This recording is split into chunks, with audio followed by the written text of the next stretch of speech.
What's up, everybody? Brandon R. Scarborough here. I want to take a moment to share with you and tell you about my dream, my passion, ultimately my purpose. Dreams Academy is our nonprofit organization located in Akron, Ohio, where we specialize in mentoring young men of color. I started Dreams Academy in 2016, and since then, we've had the opportunity to impact and mentor over 300 young men in our area. I want to tell you about this because it's dear to me, it's near to me, and so I want to tell you how you can support. Go to our website and see what we're doing, www.dreamsacademyonline.org. Also, when you get to our website, be sure to visit our Queens Academy page. We launched Queens Academy so that we can start having the same impact with young women of color in the summer of 2021.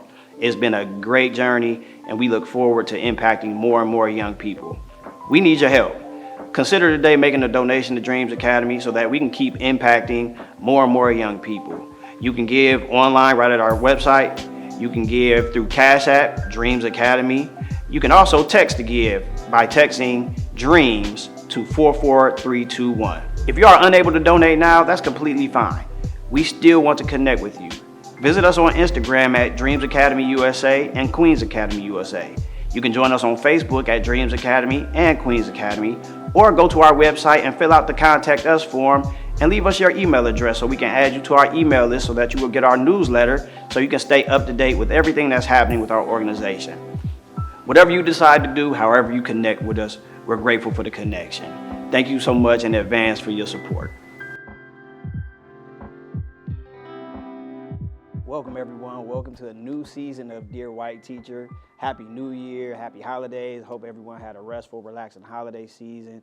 I hope you got a chance to go back over some of the older shows and revisit and share and learn some more. But we're very excited about 2023. We got some new guests today, got some old guests today, so we're going to have a good time. I'm going to let Candace and Dr. Redelia, you may remember her from a past episode. I'll let Candace introduce herself, and I'll let Dr. Redelia reintroduce herself, and then we're going to jump right into a great conversation. Hey, thank you all for coming. Hey, thank you. Thank you for having us. Yeah. Miss Candace, you want to tell the audience, you know, we talked about, you don't have to get too extensive, but share what you would like to share. More than just my name? Well, so we're going to talk about, so let's just let everybody know, it's a lot of nervousness today. You can see why. Today we have the honor of having our first white teacher on the show. Everybody give her a round of applause. She's really honored to be here, but she's nervous. She's a great friend of Dr. House, or Dr. Redelia. I just said put all the government out there, but it's all right. But we're going to slide right in. We're going to get past the nerves and let Candace tell what she wants to tell. Okay. My name's Candace. I've been teaching in the education world post-graduation now for 7 years. I've taught in all over Northeast Ohio, it feels like. In the Akron area, Youngstown, Canton. I did a little bit of subbing in some non-urban schools like Lake, a little bit of Rootstown. I graduated from the University of Akron, and I'm currently in my 7th year of education, and it's been going really good. So the cool part about everything you just said is hopefully we have listeners outside of Ohio. They have no idea what a Youngstown is, any of that stuff. That's the big, it's a big city on the map. Sometimes we get venues come there for concerts and stuff. But, in the Northeast area, so I grew up in Hartville, which is a very small used to be Amish town. Flea Market City. Yes, Flea Market City, yes. The Hartville Chocolate Factory and all that stuff. And then from there, went to the University of Akron and then started teaching in urban schools. I did a little bit of subbing in non-urban schools. But after a couple of years in the urban schools and throughout trying to find a job that I could stay in, that's been where I've stayed. That's where I hunt my jobs out at, and it's what I'm doing, it's going really well. Cool. Dr. Redelia, you want to refresh our memories? This is Dr. Redelia. Hi, everyone. Nice to be back. Again, Dr. House, teacher, been teaching a very long time. By profession, I'm a math teacher, But I also, I do some professional learning with different school district, different teachers. So I believe that you and I had a conversation after you came on the show, and you was like, "Hey, I have a friend that would do well in this conversation. Yes. You're well versed on our subject area and what we talk about. So tell us how you all's relationship came to fruition." Do you want to start? Do you want me to start? You can start. Okay. After a couple years at the school I was at, and I got let go with budget cuts and stuff, and I found a job where I could get a job, and it happened to be with Dr. House. It was a small little charter school over here in Akron, and we were, for the middle school, a team of 3. She taught every grade and all the students in the middle school math. I taught all of the students social studies and science, which was a little, because one of those contents was not even my licensure. So it was a lot of new stuff happening. And the school had very high behavior expectations on paper. And Dr. House, who had successfully been at that school for a couple years, was really kind. She took me and the other teacher, that because I came in with 2 of us were coming to the team brand new. Yeah. Dr. House was the only one there from previous years, and she took us under her wings and kind of like helped us with getting to know the school, the expectations, and the students, because a lot of them had been there since elementary school. Gotcha. Or at least been there for multiple years, to where she knew siblings and family members and stuff like that. So from there, from a not really a on the book mentor, but an off the book unofficial mentor, Okay. that she didn't have to be. And then after we left that place, we've just stayed in touch. Yeah. We get together, we talk education, we talk life, and just everything. Yeah. That's dope. And that's a great flow right into the conversation. Like, I heard you mention that you've been in urban schools and that audience. Have you found another Dr. House? Like, in some of the places that you were, did you find that type of assistance and mentorship in them? Sadly, not always.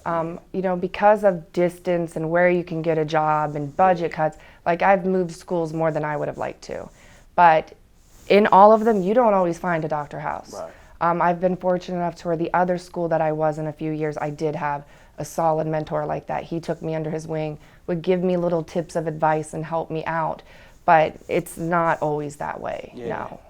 So, and Dr. House, I don't know what I'm going to call you. I've known D forever, so this Dr. House stuff and D is killing me, so I'm trying to, making me more nervous than what it is. Like, what do I call it? Anyway, how did you see yourself filling that role? Like, unofficial mentor, but I guess it can come from a personal standpoint, but was it more like, I see where people can do better in this space, or like what kind of push that? I think overall, when they came on board, I actually was the only teacher that was remaining. Okay. That remained Oh, wow. from the previous year. So when they came on board, it was like everyone was new. You was everybody's mentor. Right. So I was put in a leadership position, but I was pretty much the leader of the middle school for a couple of years, since I was there. And so when they came on board, it was more so trying to get them acclimated that they don't leave during the school year, because you could easily lose the teacher, especially if they don't feel supported. So I just, made sure that they realize that they can definitely rely on me as a person to support them through their journey at the school. No, so I just immediately realized that, what do y'all need? I kind of stepped in. Did they have different breakdown moments? Yeah. Sure. Which I know is going to happen. Right. And so you just got to kind of build that rapport with them, that they can trust you as their leader or a go-to person, and a person that they can confide in, and they don't have to worry about whatever they're saying. I don't care if it's something that might be deal with race, or something that might deal with the academic struggles of the students. You're just becoming a safe place for them. Yeah. And so, that came up even before we cut the cameras on, that race is such a sensitive subject. Yes. You got to, tread lightly and be delicate with it. But the purpose of this podcast is to actually talk about white teachers who teach in urban districts, the support factor. One of the biggest things that comes up is relationships. And so, what would be your take on relationship building in urban districts, when you may come from two different places, or, just whatever your lens on that is? Relationships is everything. And I know it's going to sound like a repeat because every episode seems like you talk about that, but it is everything. Especially because sometimes you don't have the backing of the administration. There may be one rule on the paper, and if you're following that rule, nothing's happening. So you sometimes don't have that support, and you have to make sure that you have that relationship with the students. And as a white teacher, it might be a little bit different than it does for others. But you have to try, you have to put in the work. I've had occasions where especially because as a teacher, we have to worry about testing, behaviors, and there's all these in-district testing, state testing, normal testing, helping people close the gap, and it's gotten even worse since the pandemic. So we don't necessarily have that time in the classroom and when instruction's going on. So you have to find and make the time. It may be going to the basketball games, going to the sporting events, going and watching your cheerleaders out there. If it doesn't fit in with my schedule to where I can go at a time to where it's at my school to where I get a free ticket, then I'm going to the away game. It's easier for the kids to see you anyways. And if they can't, you make sure you're a really loud cheerleader for them in that audience. I've had things where some of my more difficult ones, I've spent my lunchtime with them. I'll bring me a lunch, I bring them a second lunch, I warm it up, we sit down, we have lunch, and we talk and get to know each other. And also with parents. That's another really big thing with the kids and building that relationship. So right off the rip, at the beginning of school, I'm calling parents instantly. Oh, yeah, I had a really great day meeting your child today. Oh, your kid did this so great, he participated in discussion. Oh, she did this, really well, or so, just anything possible to call home and start off on a positive note with those parents. Because if they're on your side, then it goes so much smoother. And you have to invest that time at the beginning so the year is easier and instruction can happen. I love how you said call home with a positive. Positive, right off the beginning, the beginning. That first week of school, I am calling and calling and calling. Yes, right off positive. And I know that it works because I have had students come up to me and tell me thanks for calling my dad. Because I know that person, you could see a little squirrely in their seat the first couple days to where okay, this might become a disruption. So make sure to call home real fast. And that kid comes up and thank you for calling home. They don't get phone calls or something. Or just even positive feedback on anything that they've done. And it's, thank you, it is. It's really nice. And then I've also had situations where thanks to those positive relationships at home with parents, also where if I had to have a bad phone call home, I've had that student the next day come in and tell me I'm sorry, my mom talked to me or my dad talked to me, and they said, I know that you were doing it because Ms. Worrell never calls for something like that. So it's really about building those relationships. And then when you're also building on the positive things, also the parents are a huge help at the middle school and high school level with, hey, Johnny's not doing his work in class, but it's on that computer, he's at home with you. Could you please just check in with him? Keeping them informed on their education too. Because ultimately, not only is it about building those relationships and having a good, positive, respectful relationship, but we have to educate our kids. Because teaching in the urban district, we have a lot of economically disadvantaged students. And even though I did grow up in Hartville, I was the economically disadvantaged of Hartville. So while my struggles might look different, the struggles of, are we going to have enough food? Do I have enough clothes to where kids aren't noticing me in the same thing every day? Stuff like that is, I understand. And education was able to help bring me to where I'm not struggling paycheck to paycheck. So we need to make sure that I'm helping my students be able to graduate and be successful in their next step of life as well. I told you this was gonna be easy. Yeah, once you start talking education. See, I'm about to go. They don't even need me no more. I'm leaving.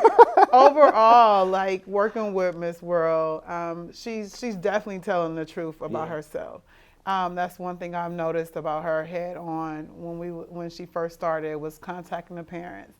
I might have to step in a little bit and kind of, put some gravy on some things or try to help her out, like knowing who to talk to, who not to talk to, or what to say and what not to say.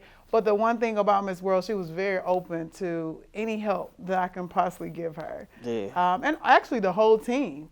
They was very open, to learning and seeing, because I think a lot of them watched me in my classroom, and so they was trying to see, well, what are you doing that I need to do, or But I've always said from the get-go, be yourself. Yes, and that right there is the key, because Dr. House's non-negotiables and what her classroom looks like isn't going to be my non-negotiables and what my classroom looks like. It's different.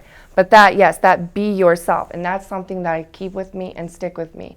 Like, I'm not trying to come in and act anything. I'm not trying to assume that I know the culture, assume that I know where you're coming from or anything like that. I'm just being myself. And the kids appreciate that. Yeah. They can tell and smell out the bull crap. Yeah. So you got to be yourself and find what works for you and how you're able to work and help your kids. Yeah. And I thought that's good. That's a good point.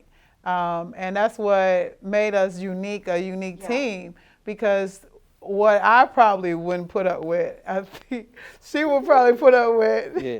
But I was just like, it's okay. If it works for you, you do it. And it may have given the kids a good balance to be able to leave from you and get to you and back and forth. It was a balance. Yeah. It was. And also because they also knew, though, that ultimately at the end of the day, we were on the same page. Mm-hmm. We want you to get your education, and we want you being respectful, and we want you being treated respectfully. Yeah.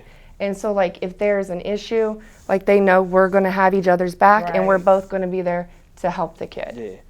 So, in speaking of building relationships, you got a class of 20 kids, right? Oh, I wish. That's a nice number. Yeah, right. So I was being nice. Yes. So that makes it worse. So let's go to 25 then. You got 25 personalities, backgrounds, economic challenges. You got 25 different personalities. How do you figure out how to build 25 different ways, but yet even still remain a unit? Because this is my classroom. We want the culture of our room to be what it is, but I got 25 personalities in here, so I need to be who I need to be to him, but need to be who I need to be to her too. I think with that one, it's all about baby steps and consistency.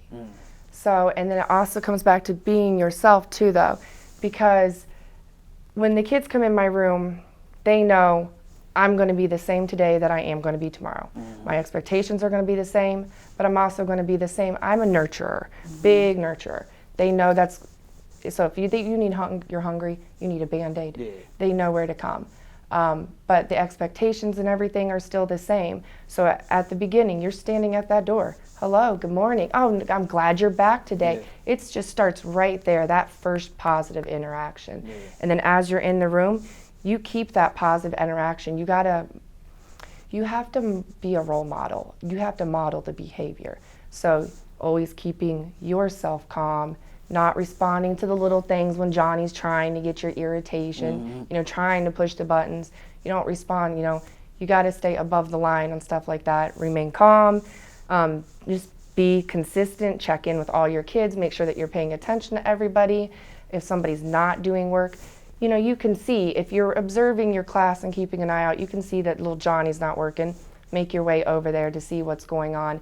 But it's all about those small little interactions, consistently moving around the room from the minute they're in there to when they leave. Yeah. I feel like I was a politician there and maybe didn't answer the question and went around it. No. I think overall just building relationships, taking time to learn about them individually.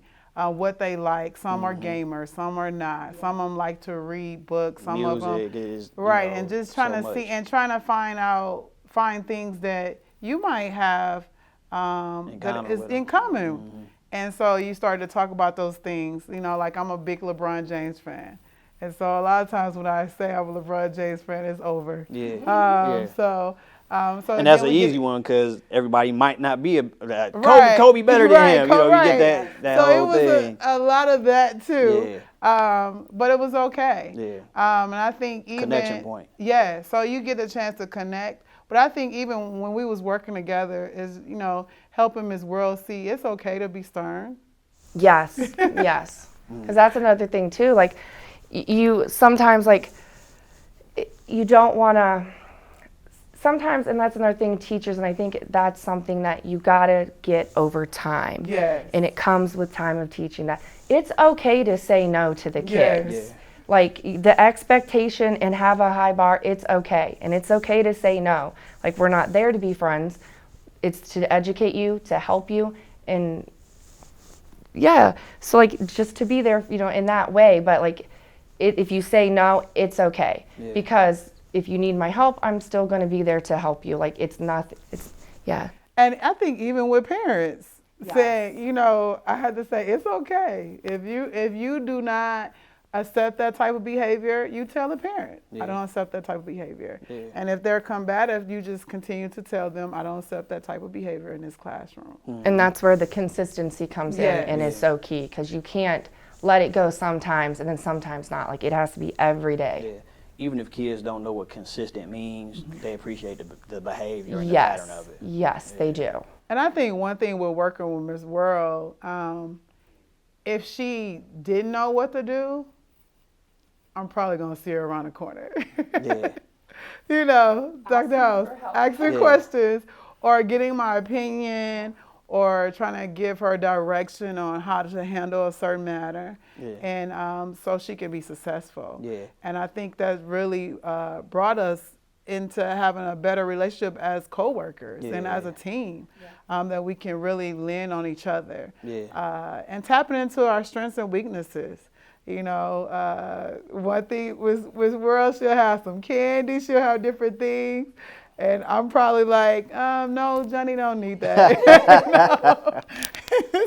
But that's how she was, in the classroom. So you can't take that away from that individual. Yeah. And so, but we would laugh all the time. We found humor in a lot of stuff. Yeah. I think that's what helped us a lot.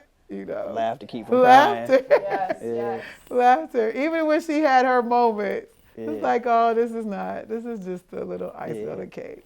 Yeah. But I appreciate, because majority of our students were African American. Mm-hmm. And so, but even though majority of our teachers were Caucasian. And so even with my team, I was the only teacher of color. And so so them coming and working alongside me and trying to take advice from me, like, okay, and I know one of the things with Ms. Worrell was she was a reader. So if the policy said this, she was wondering, okay, she's new to the school. Would the school be following this policy? When it comes to if I have an issue with this particular student. And so I just had to work with her on what was written on the paper and what we actually do. Yeah. You said so much that I want to touch on, and I'm going to forget a piece of it, but one of it was you talked about how the school was majority black. And so part of the mission of this podcast is focusing on that realization. It's data, it's numbers. It's all across America. I think there's only 2 or 3% of African American teachers in the United States. So most black children, most of, if not all of their teachers will be white, whether they're in a suburban district, urban district, or whatever. So part of the mission of this podcast is to, like, not bring that to light, but how do we say, since we know this is a reality, how can we assist and support and talk about some of the challenges of that so that everybody's successful, right? So I got a comment on Instagram after I had posted a clip of a show, and the guy said, well, why is it called Dear White Teacher and not just Dear Teacher? I really wanted to say that ain't what God gave me to do, but anyway, Right. They come at you funny on that Right, social media most stuff. definitely. But, I pointed out that reality, right?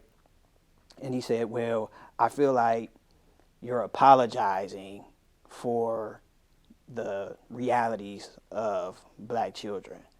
I was like, I really said, man, go watch the rest of the show, man. You focus on a 30-second clip. It's not about apologizing, it's the truth. And so we have to educate everybody on what those realities are, right? So you were talking about how sometimes if you run into something, you just go ask, hey, how do I handle this, or what would you do? Have you found yourself in situations where other white teachers were asking you, how did you do that? Like, I saw that work. Like, show me how to do it. Occasionally, and like I will say what works for me and what I do. Sometimes people are receptive. More often than not, I do get told like, well, that's a lot of work. But I also think that's why it's really important for teachers to self-reflect on their practices, what they're doing, but it has to be meaningful. Yeah. You got to really look at it, be like, okay, well, is there something I could be doing better? Or maybe it's just this isn't the job for me. Yes. Because teachers have to do so much. Yeah. You're being the teacher, you're being the mom, you're being a counselor. Sometimes you're helping you feed them. Like you're doing a lot. Yeah. And sometimes, especially in an urban district, you have to show that you care and that you are somebody worth respecting and being trusted. Yes. And so like that can take a while. It might take me longer than it takes Dr. House. Yes. And so like some people just don't have the patience for that. And if that's the case, maybe that's not the district. Maybe that's not the profession for you sometimes. So like you really gotta self-reflect in a meaningful way and try to see what you can do better and be receptive of advice if you're getting advice. Yeah, it's always amazing. Like sometimes I feel like I'm doing the same show over and over and over again because the same concepts come back up, but I don't even remember what show that definitely came up. You got to have a passion just for the work, regardless of who it is, you got to have a passion for the work. And so, I hear what you said about sometimes it takes a little longer sometimes, but and I think that ties into the authenticity piece as well. Because if you don't want to be there, it's gonna come out. Oh yeah, if you're just there so you can have summers off, yeah, Right. it's gonna show. Yeah, and the kids are gonna pick up on that, and so it's. So, And I think also, along with that, when she was saying it might take her a little bit longer versus me, and it's certain things that she's not able to say that I probably am able to say. That we learn, you don't probably want to say it like that. Yeah. Or, you probably want to say it like this because the parents might take it a different way. Yeah. Or they might consider you picking on their child versus me picking on them. So. Yeah. So this is another question I ask everybody. As you reflect on college and your training to teach, did building relationships come up? Like, was there training on this is a necessary component to be successful? Oh, no. It was... You have the same answer as everybody has. And that's why, like, after graduating, and it felt like we did a lot of field hours and you got your student teaching experience, but it did not prepare you for what it was really like. It didn't. You focus on strategies for teaching, strategies for helping students get caught up. All of that stuff, Bloom's taxonomy, increase the rigor, testing, like that's really in your content. That's what you get taught. They don't really teach you those, even in the psychology classes. It's very basic. It doesn't go into real world experiences. And so I think sometimes when you go from the college setting and then into a real school, it can be like, whoa, where's this in my notes? Nobody told me about this. Yes. So do you think there needs to be, I think this came up on your show, we talked about student teaching. Yeah, we talked about broadening student teaching to engage what are then students to teach in all different types of environments. Yes, it definitely does. And they need to get them into the classroom sooner. You shouldn't be waiting until you're 2 years from graduation to be stepping into the classroom.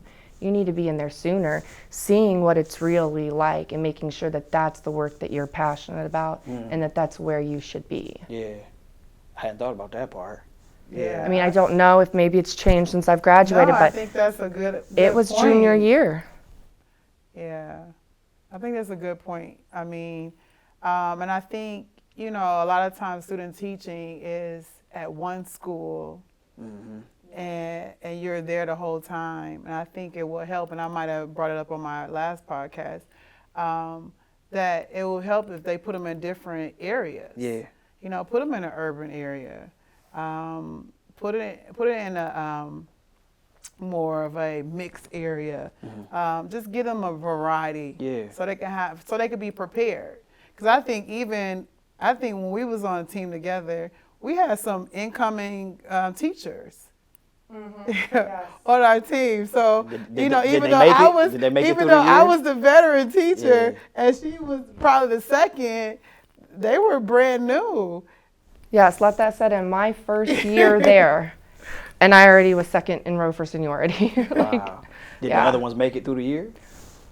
It was a revolving door all year, which then makes it harder for the kids. It makes it harder for the team. Yes, it does. I think it was a struggle with them. I think it was an eye opener for them because they just never taught in that type of environment. Yeah. So if we're talking teacher preparation, we're talking about expanding what student teaching looks like. Yes. But we're also talking, like you mentioned, psychology. And at this point, especially with the emphasis on mental health, like there just has to be some type of training for teachers and even for teachers for themselves. Right. Just because of the everything you all take, like you said, you Demand. become your mom, your dad, your confidant, you're feeding kids, you become a lot of things to a lot of people.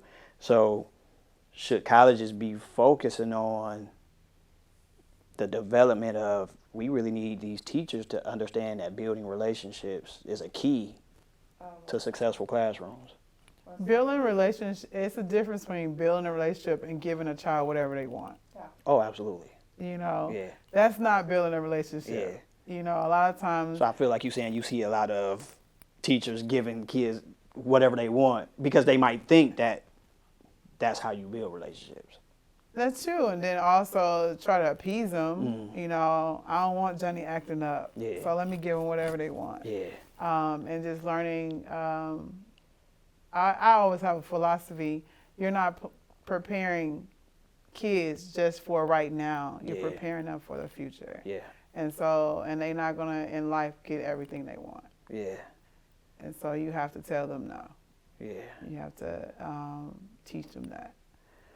So, and we'll wrap up after this in hearing that, teachers aren't prepared from a relational standpoint. I guess what kind of detriment have you seen that cause in the classroom? So, with the lack of a relationship building, kids don't care what you know until they know that you care. Yes. So, like, if Johnny doesn't like you and you're not building that relationship with Johnny, Johnny's going to sit there and not do any of his work because he thinks it's hurting you. And really, it's hurting himself. So it's so crucial to be building those relationships so that you can educate and help the student achieve and go on into the next steps in life. But if that relationship's not there, but not just a relationship where you're appeasing, like they know, like, no, I have to do my work. I can't act out. I'm not just sitting here playing on my phone. Then, they're going to do their work, and then it's going to help them in the long run. It helps the classroom in the long run. Yeah. Do you want to piggyback? And I think overall, be honest. Be truthful with kids. They know if they know they've been acting up and you tell them they're good. Or your behavior is outstanding. They know that they threw a chair and hit Amy across the room. But at the same time, it's just really making sure they understand, yes, I care, but this is not going to be tolerated. Yes, I care, but you need to make sure your homework is in. Yeah. Yes, I care, I will call your parent. You know, just letting them know that caring look different. Yeah. You know, because I'm getting on you don't mean I don't care. Right. I'm getting on you because I do care. So last question, I think we'll see. In your experiences, you talked about the teachers that may not have the passion for it, or this just may not be their profession.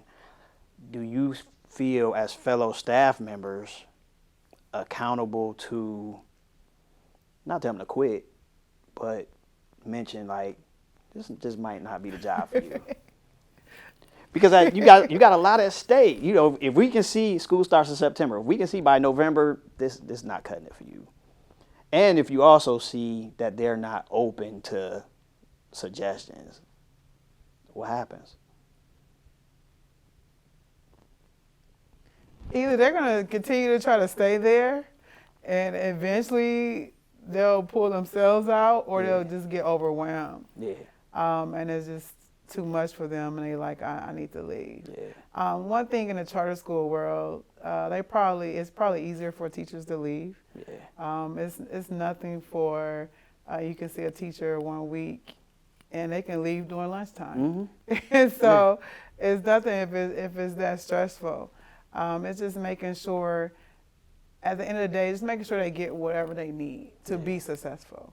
And then once they realize, okay, maybe this is not for me, you know, I think the sad part is when you have prepared to be in a profession for so many years, and then you get in this profession and you're not successfully trained.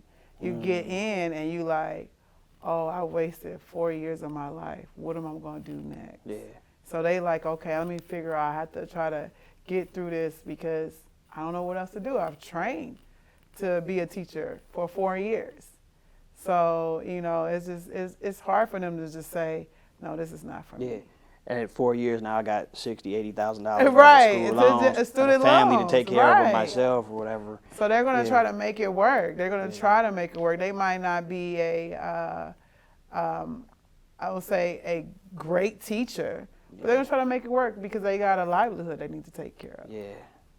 Yeah. Even though our kids are suffering Yeah. because this teacher is really not happy in their position. And the kids know when you're not happy. Yes. They can see it on you. And so that last one for real, because you mentioned this earlier, you know, about I'm consistent. I'm at the door. Hey, how your day going? How do you as a person, when you have to shut off whatever's going on with you, to be that for them? Like, I guess it kind of ties into like your own mental health, your own self-care regimen. What's your practice for that? This is probably not going to be a good one, but it really is just a matter, for me personally, I just really love and have a passion for being with the kids and helping the kids. So when there's things going on in my life that might be overwhelming or something, it helps to focus on them. Be like, oh, okay, well, what can I can do for you? Or even if, like, let's say little Johnny's maybe has all my social studies work done or Pause real quick. If any of y'all's kids named Johnny, this is not personal towards Johnny. It's just using the name. No. Go ahead. But, then being like, okay, well, to keep focused on the kid, well, what are you doing in ELA? What's that grade looking like over there? Maybe I can help you with something there. But, focusing in on the kids and doing what you love is a really good way of trying to keep yourself sane for a little bit and make yourself the day. It's really just getting in there with the kids and surrounding yourself with them. No, that's good. That's good. They're motivating you. Yeah, they do. And I think also, like, working with Ms. Worrell, she's definitely a teacher that is rare, that is, don't look like the kids themselves in the classroom. But I've been around teachers that are Caucasian, and they really love working in that environment, and they do well. And I think, working with her heads on, it wasn't about race. It was all about helping the kids. Yeah. And that was her focus. And she made sure she prepared, did her lessons. But overall, I don't know, can you say going to school, did it prepare you for that environment? It did not prepare me for that environment, no. It was definitely staying in it. And that's another thing too, like some teachers quit, around that 5-year mark or so. Like, and that's when you're really just starting, where I finally felt like, oh, okay, I guess I do got this down a little bit now. So you gotta like stay and keep at it with it, because especially if that's where your passion is at and that's what you really care about, you will get better, and it gets easier. And if you can stay at a job in a district, in a school, and be a returning teacher, it gets easier with just being there, the next years, and the kids seeing you again in the building. I love it. But then I think also, I found that some teachers get out of profession because of the parents. The way the parents talk to them, the way they communicate with them, and they like, oh, I didn't come to my job to do this or deal with this type of behavior.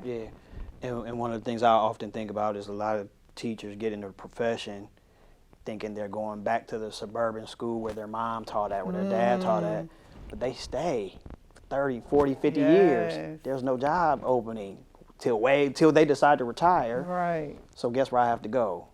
The urban school, because it's such an open door there. Right. And because I'm not prepared for it, now I'm burnt out 3 years later, because this is not what I thought it would be. I thought I was going back out, or whatever out is. And so I don't think I made that theory up, but I feel like I did. No, but I mean, even if they did their student teaching in a suburban area, and then they get a job in an urban school, it's like, it's like night and day. Night and day. And so it's like, it's a culture shock. Yeah. And like, I don't know if I can make it. Yeah. Because, and I've worked in all sectors. So I might have to be a little bit more sterner in an urban environment versus in a suburban environment. And so you have to be able to, but at the same time, this is your learning ground. So you want to be able to learn in different environments. Right. That's how you grow as a professional. That's how you grow as a teacher. Yeah. This has been fun. Thank you all so much. Yes, thank you for having us. Yes. No, thank you. So we always ask our guests to leave us with a word of wisdom. Candace came prepared with 3. So you can tell how many ever you want. It's your floor. You can do 1, you can do 3. Dr. Redelia, I almost said D again. Go back and find her episode to hear hers. All right, Candace? Build the relationships. You have to focus on building relationships, and focus on that really strong and hard at the beginning. And then just make sure that you are reflecting in a meaningful way and that you're being consistent. And that would be my 3. Cool. And be yourself. Be yourself. Yes. 3A. 3B. 3A, yes. Cool. Thank you so much for joining us. I thank Candace and Dr. I'm going to get this right after the podcast. Dr. Redelia House D. She's all of them. Thank you all for coming. Be sure to like, share, download the podcast. Hit it on YouTube, subscribe, share it with your friends. Till next time. See you later. Thank you so much.